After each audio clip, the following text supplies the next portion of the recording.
Ali Karim Bey. This is kind of one of the more tragic stories of this film. If I butcher his name, I apologize, but he's actually played by a Mexican actor, Pedro Armendariz. He was diagnosed with cancer, I think sometime either during this filming or just right before the filming. And I was looking into research. Apparently, him and a lot of other actors worked on this film called The Conqueror, I think is what it was called, that filmed fairly close to U.S. testing sites for atomic bombs. Tempting but unwise, my brother.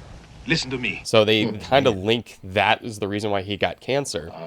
Wow. Damn. But he was very ill during the production, so they decided the production accommodated for him. They filmed a lot of his scenes first. Even though they did film it in Istanbul for a lot of this movie, they still moved a lot of stuff to the United Kingdom to film those scenes there instead. He sucked it up, man. Karen Bay is by far one of my favorite Bond allies, right? Yeah. Felix Leiter's come and go, and they're always cool, but Karen Bay is so unique and I guess just pleasant. He's just, it's absolutely tragic when he gets it because he's just so nice to be around and he's like an old school patriarch. He's like Abraham. I'm surprised he didn't have multiple wives, right? He has a million sons and he probably does. I mean, his wife was young, so guaranteed that guy was swapping wives regularly. And he's just like a cool ass dude. He's like this fat ass old guy who's still just banging, you know? Everybody in Turkey is his son. All of my key employees are my sons.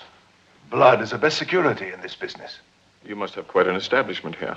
Biggest family payroll in Turkey. But at some point after he was done or kind of close to being done, he just couldn't take it anymore. He ended up killing himself, and he was friends with Ernest Hemingway. So he apparently went the same way as Hemingway did. Wow. If you didn't know, Hemingway shot himself with a shotgun. So that was kind of one of the sadder stories about this film. And so anything that they still needed, they ended up using stunt doubles to replace him for other scenes. I'm never going to be able to watch this movie again without thinking about how my man Karen Bay shortly thereafter blew his own head off. That's very tragic.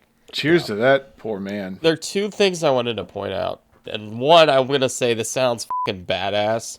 So we've talked about Terence Young, who directed Dr. No. So when they were filming the boat chase scene, apparently Terence Young's helicopter crashed into the water. Damn. Nobody gets killed, thank God, but they were all minorly injured. He gets out of the helicopter and he's like, I'm ready to go back to work. Like, he's like, I'm going to go fucking film the rest of the scene. And the producers were like, dude, you just went through a helicopter crash. And apparently Salzman wanted to bring in famous filmmaker David Lean to finish it. But he was like, no, I'm good. And so he just came back and he starts filming the rest of the movie. So that was like one instance with this film that was kind of nuts. The other thing... God, that's f***ing admirable, man. That's a f***ing badass director move, is just be like, no, I'm good. Let's keep going. But apparently Daniela Bianchi, her driver, it was 6 a.m. in the morning. And apparently he crashed as he fell asleep at the wheel, and they had to move all of her scenes because she had bruises, like visible bruises on her face.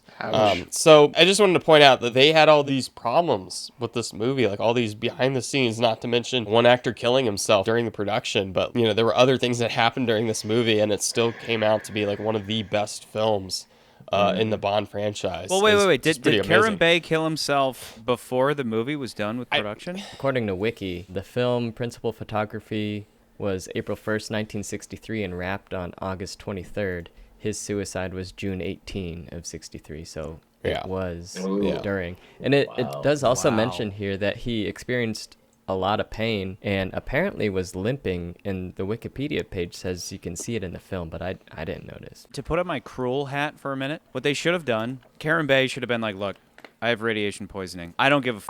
I'm going to blow my head off. And they're like, well, wait a second. We have a scene where a helicopter needs to crash.